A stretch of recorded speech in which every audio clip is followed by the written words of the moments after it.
Alright, everybody, welcome back to yet again another video, and today we are continuing on in our 2022-2023 season previews yet again with the New York Rangers today. The Rangers are a team that I've always been a part of on my channel. They've had a very special place in my heart, 9-0. Anyways, the Rangers had quite the season this year, and honestly, despite people doubting them, including myself, they really powered all the way and almost took out the Lightning in the Eastern Conference Finals and almost made it to the Stanley Cup Finals, which, if they faced Colorado, would have been who knows what would have happened, to be honest with you. I'm probably Colorado would have. But anyways, last season was a good season for the Rangers nonetheless, with a 52-24-6 record for 110 points. They scored 254 goals and only let in 207. And obviously, they lost in the conference finals against the Lightning. Their leading scorers are Artemi Panarin with 26 goals, 74 assists for 96 points. And then their goaltender was Igor Shesterkin with a 36-13-4 record with a 2.07 goals against average. Obviously, Shesterkin was won the Vezina this year and was honestly a Hart candidate. In my opinion, I had him as a Hart candidate. It was unbelievable. He's been an amazing goaltender in his first year, and or first full year technically. And hopefully he will be able to prevail on beyond this season. But anyways, despite going to the conference finals, despite doing all this, the Rangers actually had a very eventful offseason. So you take a look at the departures here. A lot of players who contributed in this run to the conference finals. Andrew Kopp, Ryan Strome, Justin Braun, Alexander Georgiev, Frank Vetrano, Patrick Nemeth, Tyler Mott, and Kevin Rooney. So they lost a lot of key players here. They obviously lost some top six forwards in Kopp and Strome, some defensemen in Braun, Nemeth.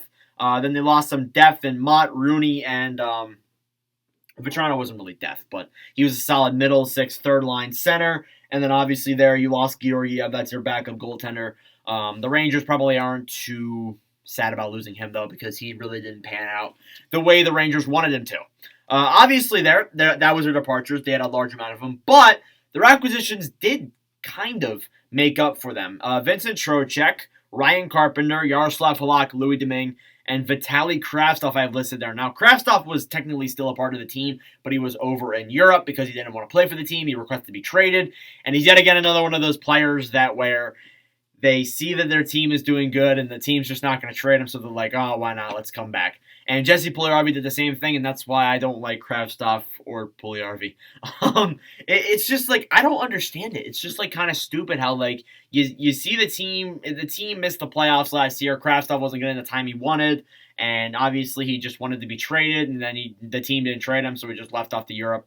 And now he's coming back because obviously he gets the opportunity to get some better ice time. But anyways, you look at your projected lineup for the New York Rangers. You have Kreider, Zibanejad, Kaapo Kakko, Artemi Panarin, Vincent Trocheck, and Sammy Blais in your top six. I would imagine Kravtsov, although I haven't listed him as a third liner, would get up in there and probably play second line minutes right out of the gate because he has looked good over there in Europe. So obviously they're a very powerful top six. Definitely missing Ryan Strome in that center core. You're really going to have to rely on some of those players down below to really kind of fill in for it. I think they'll be fine. The addition of Trocheck definitely helps in that second line center spot, and I have a lot of faith in Philip Hedl and Barclay Goodrow to cover up the fourth line or the third and fourth line down there. But obviously, they're Panarin probably playing first line without a question. I'm just reading this off the depth chart of the Hockey News. So obviously, they're probably Panarin's going to play over Kreider, but I wouldn't be surprised.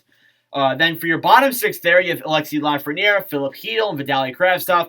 Then you have Dryden Hunt, Barclay Goodrow, and Julien Gauthier. Then you have Gustav Rydell, who's actually a new addition, but not that big of a player.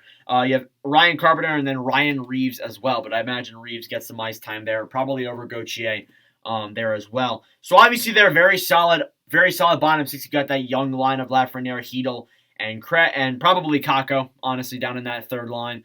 We could see that right wing side for me is kind of wide open. You could really see any of these three combinations. You could see Kakko on the first line, Blais on the second line, and Kravtsov on the third, or just have them mixed around a little bit. It kind of is wide open, but I would imagine Kakko probably starts the season on that third line because that young third line of Lafreniere, Hedl, and Kakko looked very good. And Philip Hedl was one of those players who really impressed me during these playoffs, and I think that he should carry that over to this coming season. But obviously, there you have some good depth players down below in Hunt. Obviously, there are Gauthier and Rydell. We'll see how Rydell does because I have no idea who he is. I'll be honest with you. As for your defense, you have first pairing of Ryan Lindgren and Adam Fox. Then you have Keandre Miller and Jacob Trouba, the brand new captain. You have Libor Hajek and Braden Schneider in your third pairing. Then you have Zach Jones as an extra defenseman there. I would imagine Nils Lindquist, Tenorti, Walensky, guys like that will probably come into the lineup and challenge that third pairing. But obviously there, I like that. I like the defense overall. Lindgren and Fox, very solid first pairing. Trouba, your captain, and Keandre Miller still pretty young. He played well with Trouba during those playoffs, definitely. And then Schneider is looking to have a lot of potential. And then Hajek, a very solid defensive defender as well. So, very good defense there. And as for your goaltending, you have Igor Shesterkin and Yaroslav Halak. Then you have Louis Domingue as your third-string goalie. I trust that goaltending a lot more than I did last year. Shesterkin and Halak is a lot more reliable, to me at least, than Shesterkin and Georgiev. I think it's a lot better of a tandem. So I think overall the Rangers will definitely benefit from that, obviously. Your biggest questions. Will these assets, despite their departures, I know I have it worded wrong in the graphic, but will these assets, and despite their departures, will that still get them over the hump? Now, the hump for this team right now is the Stanley Cup Finals, more or less, but can they repeat that run to the conference finals, or was it a fluke? I don't think it was a fluke. This team still has the star power and the depth down below to really get back to that point in the conference finals. I just don't think it'll be as easy. Definitely losing Kopp and Stroman to those deadline acquisitions definitely sucks. And we'll see come next trade deadline whether or not they make some of those same moves. But as of right now, the Rangers, I think, kind of are in a good spot when it comes to that. Now, the other question is, will Shesterkin have his Vezina-worthy season again? I think without question, yeah. Shesterkin, that defense is pretty good on its own. I think that defense is a lot more reliable than people may think. But in the end, though, I think Shesterkin probably will face a lot more shots typically, so he may put up even better stats there. But yeah, Shesterkin, I think, should have another really good season. Moving on to your point-o-meter or your point projections according to the Hockey News' fantasy guide. In fact, let me just grab this real quick.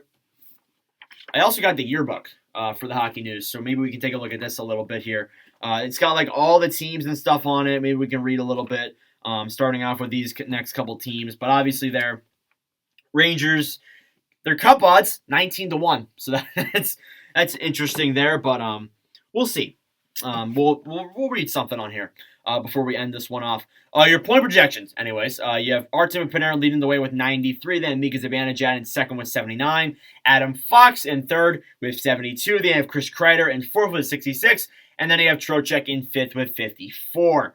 I agree with these mostly. I think Panarin may get 90, 95 points. Again, Zibanejad likely ranging around there. Fox at 72 seems accurate. And then Kreider, probably half of those will be goals. Because Kreider was really impressive when it came to scoring this year. So hopefully that will be a good acquisition for them. Your sleeper or your bust is actually Alexi Lafernaire. So this is interesting here. I think I would have put Kaapo Kakko, to be honest with you.